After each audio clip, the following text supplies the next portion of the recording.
A graça e a paz. Vamos então continuar louvando ao Senhor com a sua palavra. Abra a sua Bíblia no livro de 1 Samuel, capítulo 4. 1 Samuel, capítulo 4, versículo de número 19. Nós iremos hoje falar um pouco sobre a presença de Deus. E 1 Samuel, capítulo 4, nos ajudará muito. Então, se você já achou, leia comigo. Capítulo 4, versículo de número 19. Que diz o seguinte: Sua nora, a mulher de Finéias, estava grávida e perto de dar à luz. Quando ouviu a notícia de que a arca de Deus havia sido tomada e que seu sogro e seu marido estavam mortos, entrou em trabalho de parto e deu à luz, mas não resistiu às dores do parto. Enquanto morria, as mulheres que a ajudavam disseram: Não se desespere, você teve um menino. Mas ela não respondeu nem deu atenção. Versículo 21. Ela deu ao menino o nome de Icabode e disse: A glória se foi de Israel, porque a arca foi tomada, e por causa da morte do sogro e do marido. E assim acrescentou: A glória se foi de Israel, pois a arca de Deus foi tomada. Amém?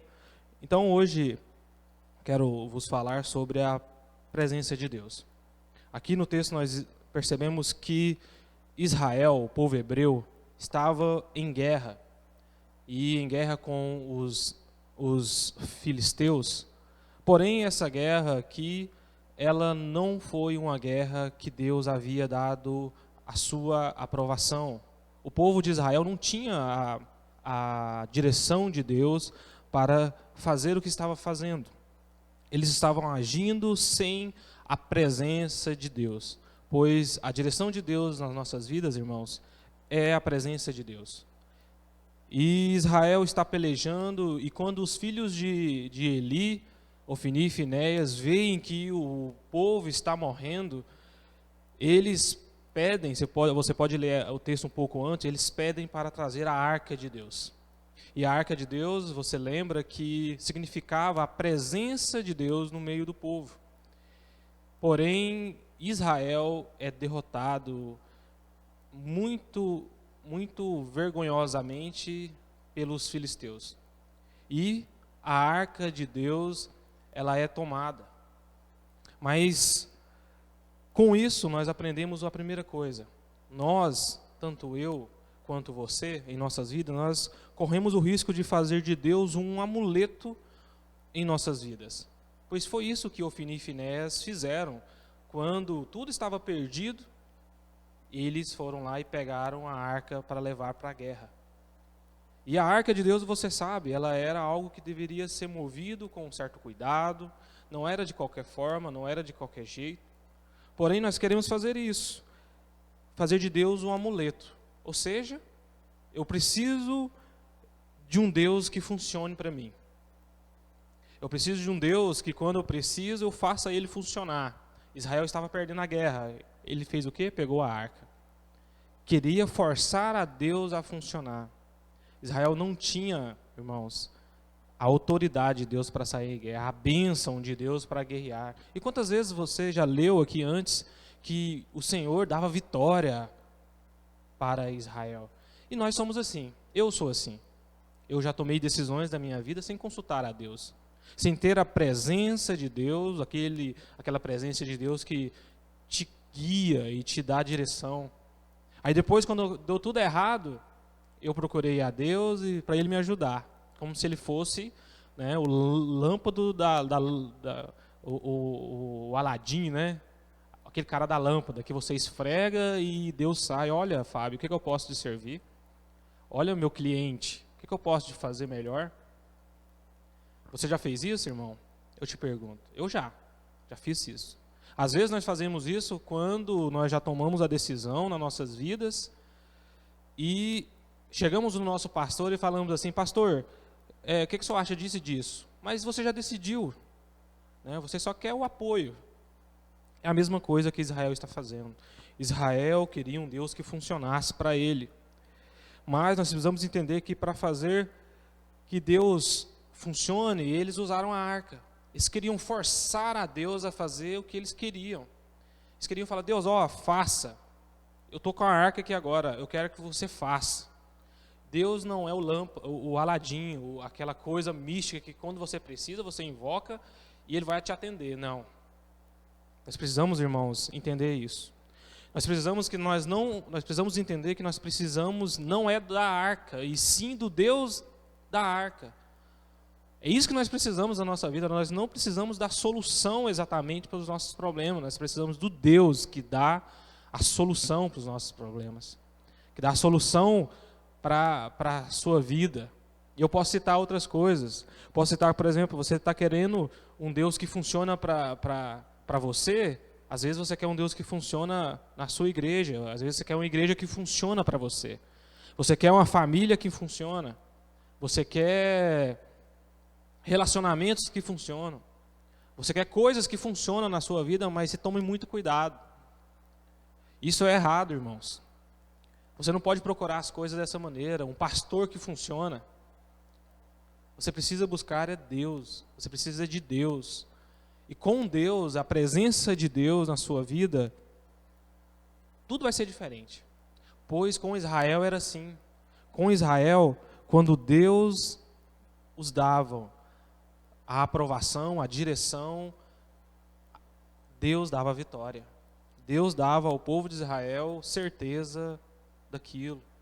E eu fico observando isso, pois quando Eli está aguardando o resultado, ele recebe a notícia de que os seus filhos morreram, Ofni e Finéias. E ele fica triste com isso, mas quando ele fica sabendo que a arca de Deus foi levada, ele morreu.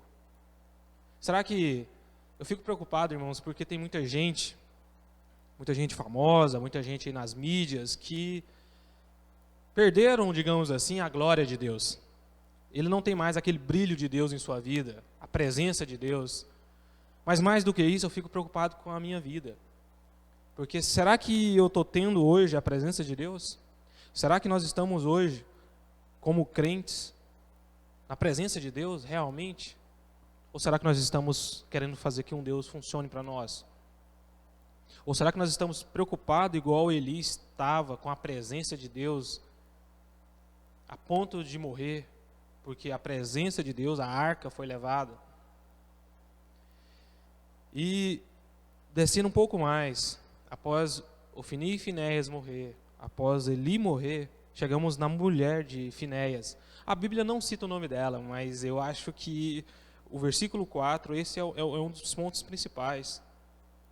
Essa mulher aqui, ela não se preocupou que o pai de seu filho havia morrido, pois ela recebeu a notícia. Ela não se preocupou que o avô do seu filho havia morrido. Em terceiro lugar, ela não se preocupou que ela estava morrendo. Ela deu o nome do filho dela de Icabô. Icabô significa que a glória se foi. Ela estava preocupada, irmão, era com a presença de Deus. Ela estava preocupada que o filho dela nasceria e viveria, não sem pai, sem mãe ou sem avô, mas sim sem a presença de Deus. Essa mulher que a Bíblia não citou o nome, ela nos deixa um exemplo que me fez pensar.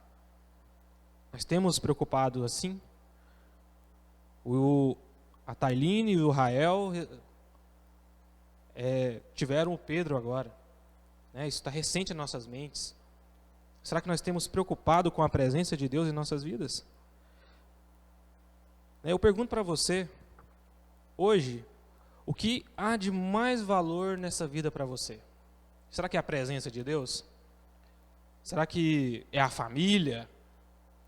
E olha que a família é um projeto de Deus em nossas vidas. Mas será que a coisa com mais valor para você, será que é o seu trabalho?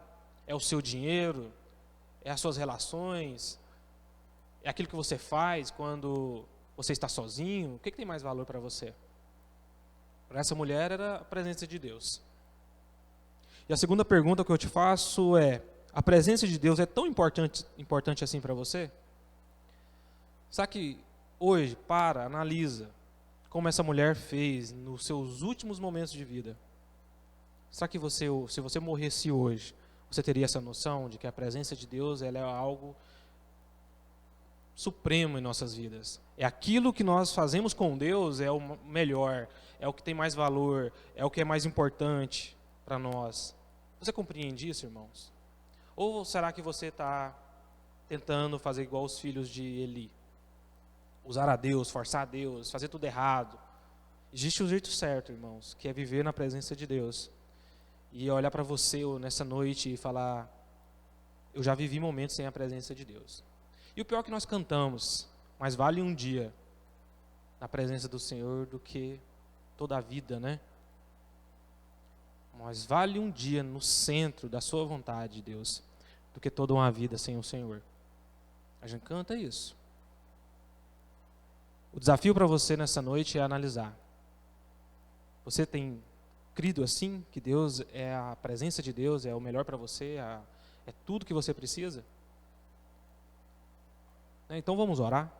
Deus Pai, em nome do Senhor Jesus, Deus, nós colocamos o Senhor no centro, Deus, das nossas vidas. Pedimos ao Senhor que desperte em nós, Deus, o querer de ter o Senhor, a Tua presença, o Teu Santo Espírito. Saber que Jesus Cristo é a nossa presença suprema. Deus nos leve, Deus nos tire do engano. Pai, nos mostra, Pai, a Sua vontade. E como a esposa de Finéias, possamos reconhecer, Deus, em todos os momentos, que nada somos sem a Tua presença. Pai, nada seremos, Pai, se o Senhor não estiver conosco. Pai, nós oramos assim para a Tua glória. Amém.